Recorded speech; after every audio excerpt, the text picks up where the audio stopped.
Alan, great to see you. So, Great head to of be here. product and technology at QStream for a little over a year now. How's that going? It's going fantastic. It's really, really good to be working in an environment where you can take ideas and then see them the whole way through to running software that your customers are using and getting the feedback from the customers and going again. It's fantastic working in that sort of environment.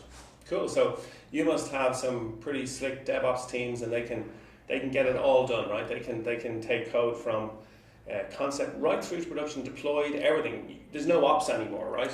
That's a very, very interesting question. So absolutely, relative to traditional organizations where you just have software engineers doing software engineering and testing doing testing, we do have multidisciplinary teams who have responsibility not just for the build pipeline, but also for run and incident management and monitoring and making sure that they keep the systems up. But that still does leave a small segment at the center that has responsibility across the entire platform. So for example, platform engineering teams and site reliability engineering is a concept that is platform wide and centralized, and that's absolutely necessary.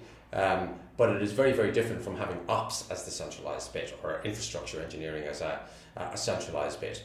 Platform wide is site reliability engineering and the build of those things that are common across all of your business application teams. I know you're a big fan of Fowler, right? So when she talks about fitness functions, is that how you tend to think about your SRE teams? Yeah, so I really do like the language that Susan Fowler uses in site reliability when she talks about site reliability engineering. For me, the big shift is that a site reliability engineering team needs to look at the characteristics that the software needs to have in production. And increasingly nowadays that involves the software being suitably secure, suitably reliable, and managing what the purpose of the software is for the end user from the customer's perspective.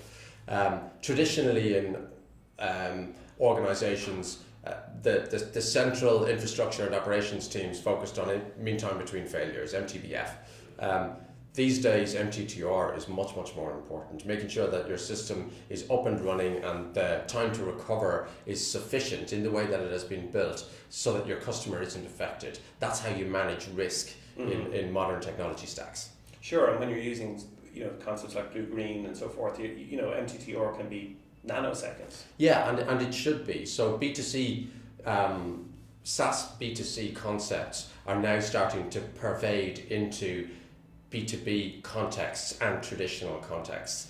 That is incredibly powerful, and it means that the level of customer satisfaction that you can get even in traditional industries is amazing relative to even 5 years ago. Yeah.